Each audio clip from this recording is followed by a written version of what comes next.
السلام علیکم ورحمۃ اللہ وبرکاتہ۔ آج ہم پڑھ رہے ہیں بچوں کو سکھاؤ سیرت حضور کی سبق نمبر 7، اور آج کے ہمارے سبق کا عنوان ہے اعلانیہ دعوت اسلام اور قریش کی مخالفت۔ پیارے بچوں، کیا آپ نے کبھی دیکھا کہ جب اندھیرے میں روشنی جلائی جائے تو کچھ لوگ اس روشنی سے آنکھیں چرانے لگتے ہیں؟ ہمارے نبی صلی اللہ علیہ وسلم نے جب اللہ کا پیغام کھلے عام سنانا شروع کیا تو مکہ کے وہ لوگ جن کا اقتدار بتوں کی پوجا سے جڑا تھا بے چین ہو گئے۔ انہوں نے ہر وہ ہتھ کنڈا آزمایا جس سے اسلام کی روشنی بجھا سکیں، لیکن اللہ کا نور بجھنے والا نہیں تھا۔ نبوت کے تیسرے سال اللہ تعالیٰ نے آپ علیہ السلام کو کھلے عام تبلیغ کا حکم دیا۔ چنانچہ قرآن کریم میں آیا فَاصْدَعْ بِمَا تُؤْمَرُ وَأَعْرِضْ عَنِ الْمُشْرِكِينَ، تو اعلانیہ کہہ دو جس بات کا تمہیں حکم ہے اور مشرکوں سے منہ پھیر لو۔ آپ علیہ الصلوۃ والسلام صفا پہاڑی پر چڑھے اور بلند آواز سے لوگوں کو پکارا۔ لوگ بھاگ کر جمع ہو گئے۔ آپ علیہ الصلوۃ والسلام نے فرمایا، اگر میں تمہیں بتاؤں کہ اس پہاڑ کے پیچھے ایک لشکر آ رہا ہے تو کیا تم مانو گے؟ سب نے کہا ہاں، کیونکہ آپ نے کبھی جھوٹ نہیں بولا۔ آپ علیہ الصلوۃ والسلام نے فرمایا، تو میں تمہیں اللہ کے سخت عذاب سے ڈراتا ہوں، کہو کہ اللہ کے سوا کوئی معبود نہیں۔ اس مجمع میں آپ علیہ السلام کا چچا ابو لہب بھی موجود تھا۔ وہ آپ کی بات ختم ہونے سے پہلے ہی بول اٹھا۔ اس نے کہا، برا ہو، کیا اسی لیے ہمیں بلایا تھا؟ یہ سن کر پوری مجلس میں کھلبلی مچ گئی، لوگ منتشر ہو گئے۔ اللہ تعالیٰ نے ابو لہب کی اس گستاخی کا جواب قرآن پاک کی ایک پوری سورت نازل کر کے دیا۔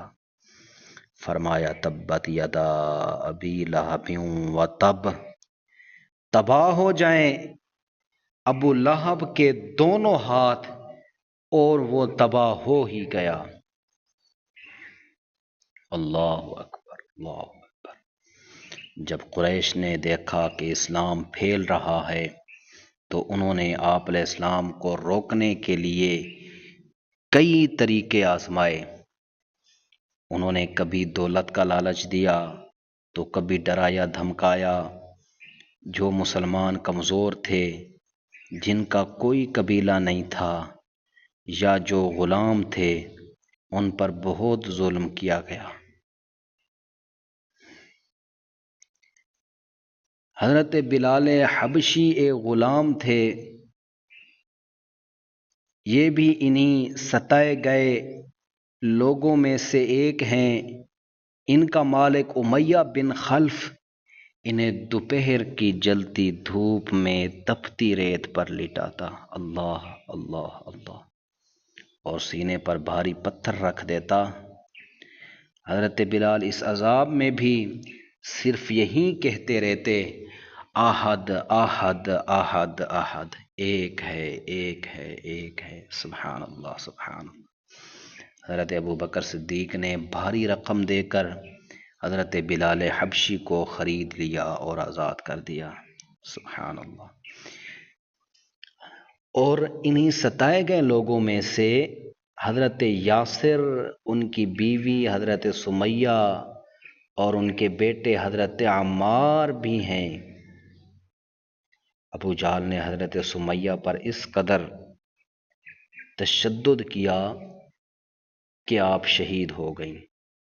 حضرت سمیہ اسلام کی پہلی شہیدہ ہیں۔ ان کے شوہر حضرت یاسر بھی اسی تشدد میں شہید ہوئے۔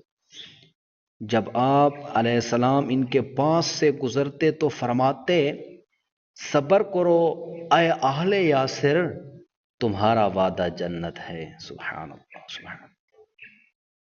پیارے بچوں، یہ جملہ آج بھی ہمارے دلوں کو گرما دیتا ہے کہ آپ سوچ سکتے ہیں کہ کتنا مشکل وقت تھا، لیکن یہ لوگ ہلے نہیں، ایمان پر جمے رہے۔ قریش نے آپ علیہ السلام کے چچا ابو طالب کے ذریعے پیغام بھیجا کہ اپنے بھتیجے محمد صلی اللہ علیہ وآلہ وسلم کو سمجھاؤ۔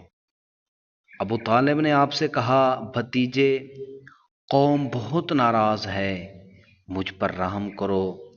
آپ علیہ السلام نے وہ تاریخی الفاظ فرمائے جو ہمیشہ یاد رہیں گے۔